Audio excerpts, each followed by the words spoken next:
Welcome to Stephen Frayne's Sister. This is Pamela Jean, and I'm with. Samantha Bennington. Hi, guys. We are both in different locations, so we are doing this over a video platform that we really like called Zoom. We're hoping that this works. You can hear us. Right?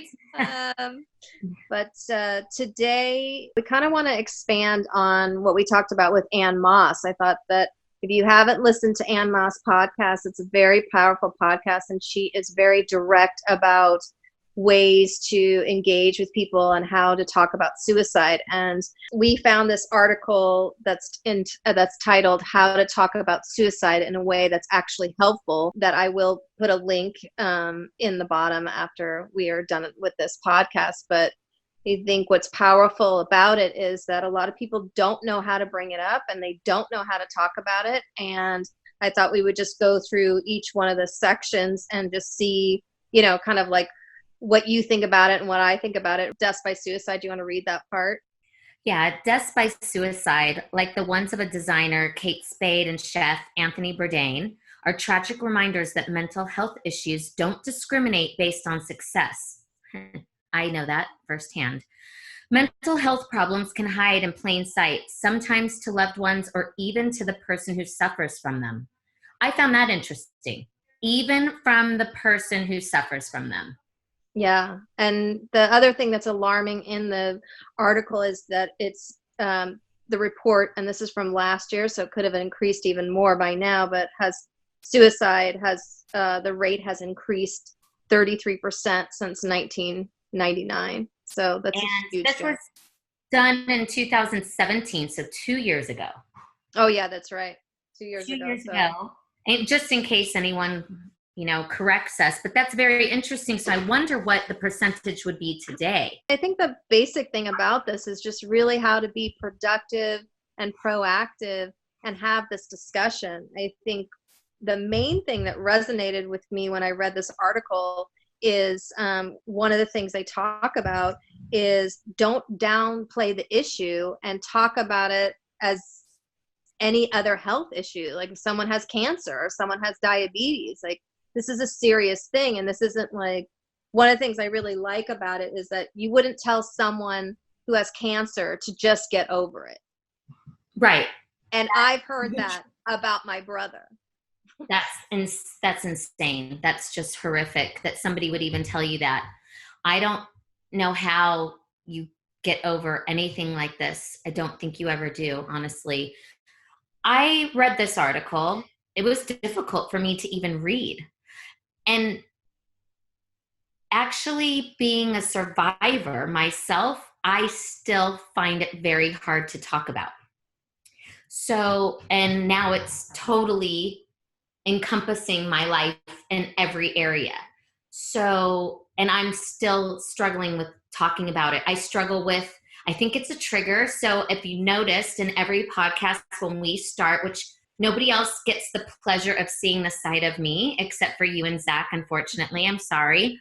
But I get a little bit of an attitude or a little edge starts creeping into my voice, or I don't know if you've noticed it, because I've noticed it.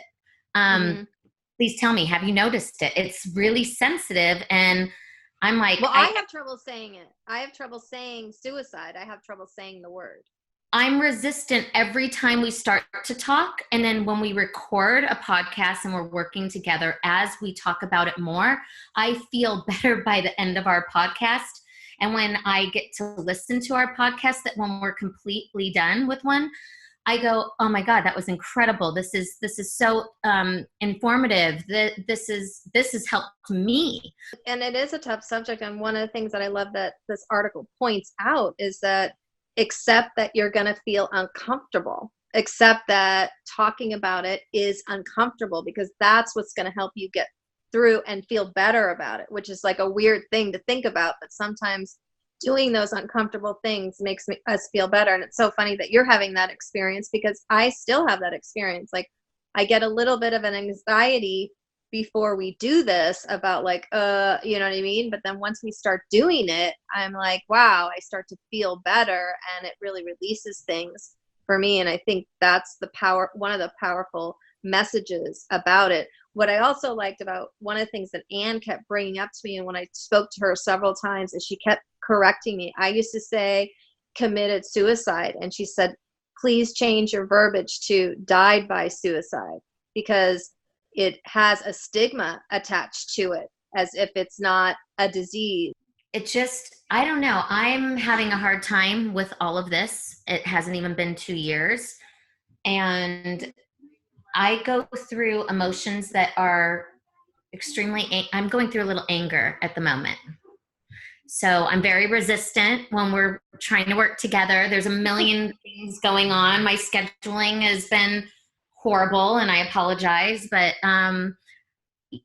I shouldn't have to get comfortable with this subject. This subject is gnarly, and it's real, and it affects everyone, as you and I talk about over and over again. It affects you regardless if it's a family member, a friend, or even a coworker that you never even knew but is now missing from the office, or a student that you weren't friends with maybe but is now no longer at school. It affects the entire faculty, the entire school. We need to talk about it because we need that awareness. We need to save lives. We need to make people feel not shameful.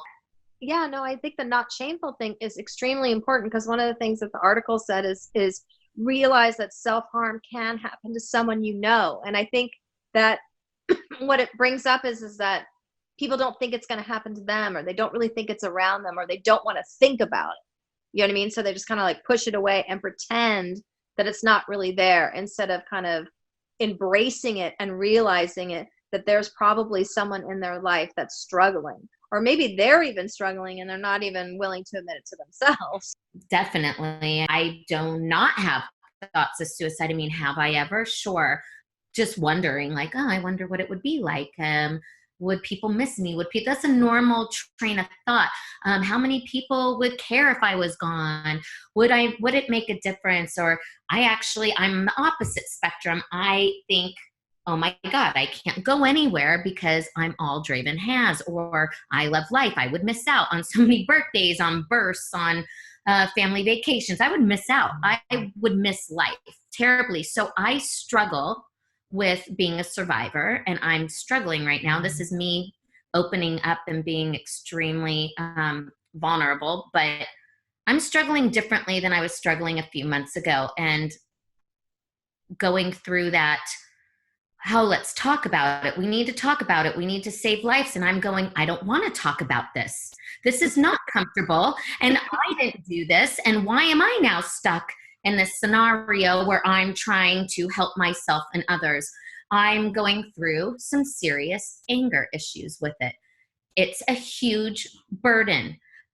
Well, I think what's good about what you're talking about is that, going back to this article, is that, you're opening up about difficult experiences you might be going through, and that encourages others to open up and to chat about it and to talk about it. And whether it's with us or even, I've been encouraging people lately to send me a direct message. Like, if you need a group, one of the things I've been saying is that, sometimes maybe you don't want to talk to somebody on the phone, but maybe you need to find somebody who also has gone through what you've gone through, because I know us talking together works because we've both been through it.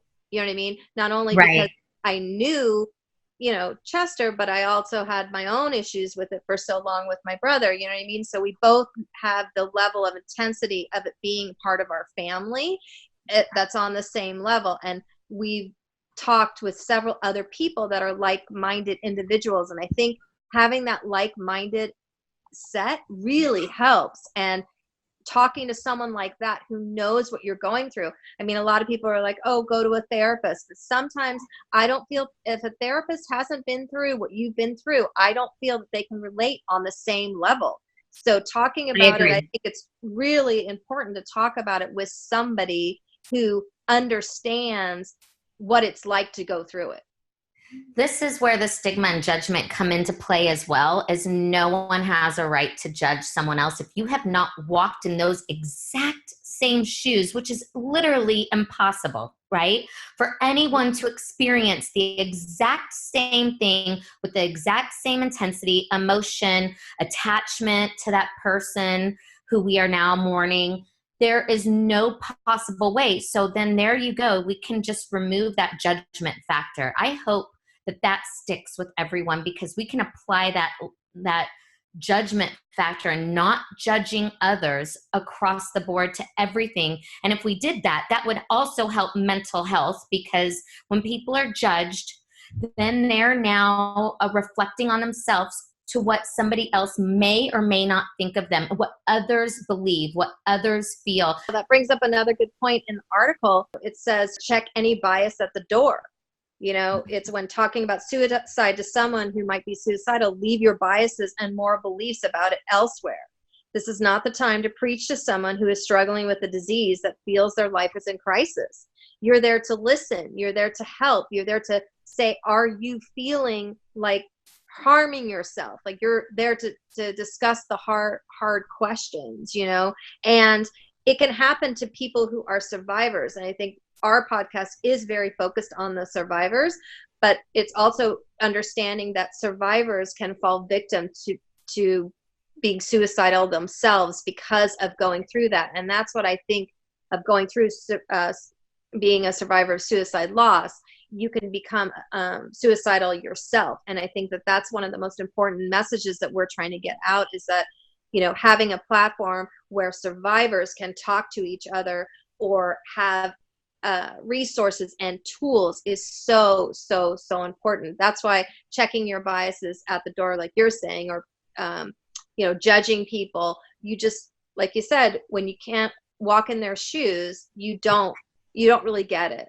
I just don't believe that you really get it, because I've talked to therapists, I mean, and I've talked to certain people that haven't really had the same experience, and I've gotten much more out of talking to people that have had the same experience than therapists who read about the experience. Agreed. A therapist can help you so much. I would love a group. Can we create one? Because I need one right now. I'm going through it and I don't like it. As a matter of fact, you know, I think we should. And I think one of the things that we want to do down the line is start to reach out to some of our listeners and see if they want to join us on our podcast, and we could Zoom them in just like this, you know what I mean? And have a discussion and find out, you know, what their experience is. And, you know, I just find that talking about it and learning from others and reaching out, I just find that the support groups are so great. And what's interesting is I was talking to Ann Moss about this, and she was saying that she does do some groups on Zoom, and she's was very surprised how intimate people can get even on a platform like this, you know, because what's hard about when you're living in Los Angeles, when I was living in San Diego, it was a little bit easier for me to go to groups because it's so easy to get around. But in Los Angeles, you know, if there's traffic or there's, you know, it's just sometimes everybody's schedule is so crazy. It's very hard to connect and get into the same room. So right. This could work as a good platform. One of the other things I really liked about this article, and I know people are really afraid to do this, but it says speak up over staying silent. And it says if you're ever debating whether or not you should bring up suicide, always err on the side of saying something. If anyone is willing to start the conversation about suicide, we can begin to create a comprehensive system to saving more lives. And it's like, it is uncomfortable. It's hard to bring up, but I think the more that it's in our vernacular, the more that it's just part of what we discuss with our friends, the safer all of us will be. Because I think you knowing that you have someone that you can talk to about something that's very difficult and share that and not feel judged is why people don't talk to people. You know what I mean? They're worried they're going to feel judged, right? Right. And I want to remind the survivors out there of someone who's passed, you're definitely already going to have a core, because it will affect your entire family or your group of friends. When one life dies by suicide, that affects, what did we say? It was a minimum of 6 people. I don't understand how some people, especially like even your parents, you know, how they could just dismiss it or pretend it's not there. Well, yeah, and I think one of the things that you touched upon is that I think my parents don't want to talk about it because it's like when you have a toothache, right? And you need to clean the tooth out, and you Right. clean the tooth out, and then you have relief and you feel better, right? So it's Right. more of that kind of pain that you Mm-hmm. need to do something about it in order to fix the pain, in order to make yourself feel better. You need to kind of lean in instead of just put your head in the sand. And that's what a Right. lot of people do, is they just put their head in the sand. And I've done that too myself, just tried to put my head in the sand, but I'm too emotionally attached I was too emotionally attached to my brother, and probably because my age too, such a young age, it was so impressionable that it's just lived inside of me, so Right. strongly. It's something I couldn't just, and maybe I'm just not wired that way. I mean, people are wired differently. They can not get over it, and maybe they can handle the stresses. I think I just didn't have the tools Sorry. to really emotionally get better. And Well, now you were this so is young. helping me. I mean, this is so crazy that we've been doing this since February. We're 5 months in of this is the most healthy and helpful I have felt about him in years. It's crazy. How do you feel when you read these articles and you're researching all this information, or I send you something, every time you see it, and you read it, does it help, or is it hard for you? Well, I think at times it's hard, and it kind of depends on what kind of day. I mean, because girls are emotional, let's face it. And so we're all going through certain things. So it kind of depends on what day. I mean, there's a certain time that someone could send me an article and it wouldn't affect me as much as if I'm having a bummer day about something else, then it's like that can trigger it more, you know? Very honest. Because I know that my divorce was a huge trigger, because it triggered, loss of security for me, loss of safety for me, lots of, breaking up of a family again. I was losing Right. my family. So it was like, I'm not going to have this family that I dreamt about having, and this life that I dreamt about having. And all of a sudden that's completely abolished. So I know that that was one of the reasons that my divorce affected me so much. It was another loss of family, you know. Right. But now I feel so much more equipped to deal with stuff like that, because of talking with. I mean, it's in a weird way. I am very grateful that it has affected somebody that I'm close to, because it has helped me. I mean, in such a weird way, it really has helped me. And I wish that I had done more of this work sooner. I wish I had reached out to other people that were going through this sooner. But I just assume, and I don't know if other survivors out there feel like this, but you just assume people don't want to talk about this. They don't want to talk about this. They don't want to hear about your dead brother.